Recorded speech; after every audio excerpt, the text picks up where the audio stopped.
जिस ईमानदारी पर किसान को जेल मिली, उसी ने उसकी बेटी को मंत्री बना दिया। एक गरीब किसान अपनी बेटी के साथ झोंपड़ी में रहता था। उसके पास खेती करने के लिए थोड़ी सी जमीन थी। फसल बेचकर थोड़े रुपए ही मिलते थे। उनसे वे 2 समय का खाना भी नहीं खा पाते थे। एक दिन वह राजा के पास अपनी समस्या लेकर गया। राजा बहुत दयालु था। उसने किसान को खेती करने के लिए अपनी जमीन में से थोड़ी सी जमीन दे दी। राजा ने कहा, यह जमीन तो हमारी ही रहेगी, परंतु इस पर उगने वाली फसल तुम्हारी होगी। किसान बहुत खुश हुआ और राजा को धन्यवाद देकर अपने गांव लौट आया। एक दिन वह खेत की जुताई कर रहा था। तभी उसका हल एक कठोर चीज से जा टकराया। उसने खोदकर देखा तो उसे सोने की एक ओखली मिली।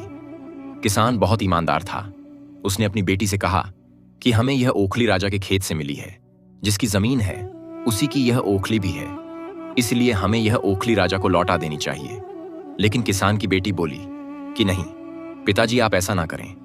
आपको केवल ओखली ही मिली है। अगर राजा ने आपसे इसकी सोने की मूसली भी मांगी तो आप क्या करेंगे? इसीलिए आप इस ओखली को अपने ही पास रख लीजिए। परंतु किसान को अपनी बेटी की यह बात अच्छी नहीं लगी। वह राजा के पास ओखली लेकर जा पहुंचा। दरबार में वैसा ही हुआ जैसा कि उसकी बेटी ने कहा था। राजा ने सोचा कि किसान ने लालच में आकर मूसल अपने पास रख ली है। बेचारा किसान राजा को सोने की मूसल कहां से लाकर देता। नतीजा यह हुआ कि किसान को जेल में डाल दिया गया। भोले किसान को ऐसी गलती की सजा मिली थी जो उसने की ही नहीं थी।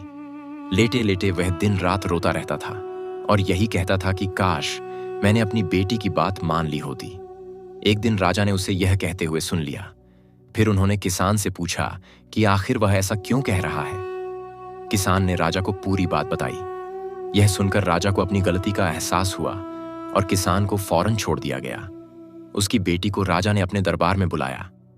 उससे बातें करने के बाद राजा को पता चल गया कि वह बहुत ही बुद्धिमान है। राजा ने उसको राज्य के खजाने का मंत्री बना दिया। उन्हें रहने के लिए घर और सारी सुख सुविधाएं भी दी। इसके बाद से किसान और उसकी बेटी हमेशा सुख से रहे। अंत में जीत सच्चाई की ही हुई।